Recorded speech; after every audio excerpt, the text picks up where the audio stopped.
Once I realized I could get my hands on these styrofoam coolers, I became slightly obsessed with the idea of making pumpkins out of them.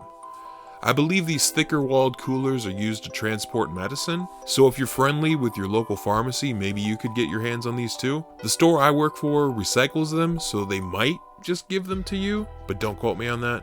I don't think I have access to the foam blocks in my local area that other YouTubers so easily do, so I'm going to work with what I got, which is these coolers. I started off by shaving all the corners down to be more rounded. The cooler looks a bit more egg-shaped now, but it has some pretty major striations from the cheap Hotwire tool I used. So with a sanding sponge, I started smoothing out the rough edges to get closer to a pumpkin look. I'm not sure the grit of the sponge, it's whatever they sell at Harbor Freight. I drew on my design with marker and then, you guessed it, cut it out.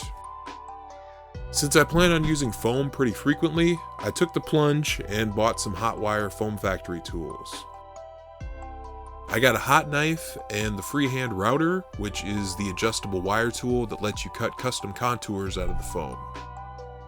They are pretty expensive, but I haven't had the problem that I usually have with cheaper Hotwire tools, where I use the tool for too long and the metal part of the tool gets so hot that it melts the plastic that's holding it in place, and it gets all wiggly and becomes completely useless after that.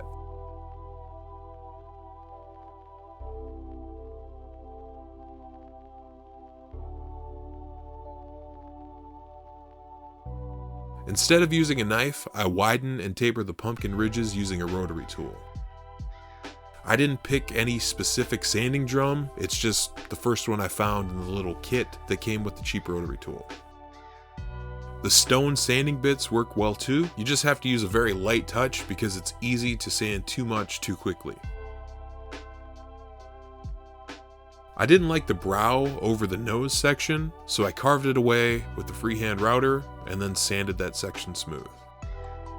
I'm pretty proud of this pumpkin because it's pretty much entirely sculpted subtractively, which I haven't really done before. The only foam I added was the stem, which I'm working on here. I basically experimented with the stem's look and ended up trimming it down quite a bit on the final product.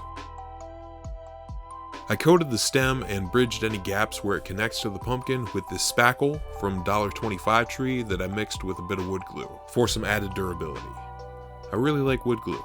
I carved some inverted ridges to the inside of the lid because that's the part you'll be able to see through the holes in the face, albeit you'll probably barely see them. Some natural looking textures seem better than a manufactured looking flat surface. Besides the stem, the only other foam that was added was to patch the rectangle in the back where a label likely went, and the handhold on the lid. I hot glue a piece of foam that fits relatively snug into place, then I cut it flush to the pumpkin.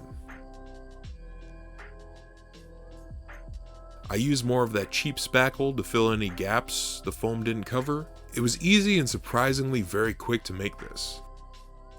Since I was already ordering the cutting tools and shipping was going to be expensive, I thought I'd try Hotwire Foam Factory Styroplast as well. It's a 2-part liquid with a 3:1 mixing ratio. I filled 1 cup with a little water and marked the cup, then filled the second cup with that first cup's measurement 3 times and marked that. And using that seemed to work fine the first time. Styroplast is a protective coating for foam projects that also covers the styrofoam texture and leaves a smooth, plastic-like finish. I destroyed a paintbrush trying to smooth out pore lines and drips, but as the Styroplast started to set up, the brush was doing more harm than good, leaving brush strokes and sticking to the pumpkin, and I still ended up with some drips that I had to cut away and sand down. I wish I had some acetone to clean out the brush so then I wouldn't have had to throw it away. I tried to do this Styroplast in 2 layers to get full coverage, but apparently I wasn't as precise in my mixing ratios because it did not cure, and I had a gummed up pumpkin that I basically had to wash off, and I still didn't get all of it. I didn't record that because at this point I was sure that I had ruined it. I did this last year, so I don't fully remember, but I think I did a 3rd layer off screen, and that turned out fine, and I got full coverage. I don't think I fully got rid of that styrofoam texture, but it definitely looks better, and it has a semi-durable shell. I painted the stem with some regular craft paint. I spray painted the whole thing orange, if you couldn't tell, and to get some nice grimy looking weathering, I used dark walnut wood stain. But I didn't think it was enough, so off camera I stippled some brown paint all over to get some better shading. Apart from the second coat of Styroplast not curing, which was obviously my fault, this was super quick and easy. When I eventually do this again, I think I could probably knock one of these styrofoam cooler pumpkins out in a day or two, which is a lot quicker than paper mache. Not that it would replace it, just, another thing to try. I'm super proud of this one, but, go ahead and roast me in the comments. I know you will. Happy Halloween, everybody.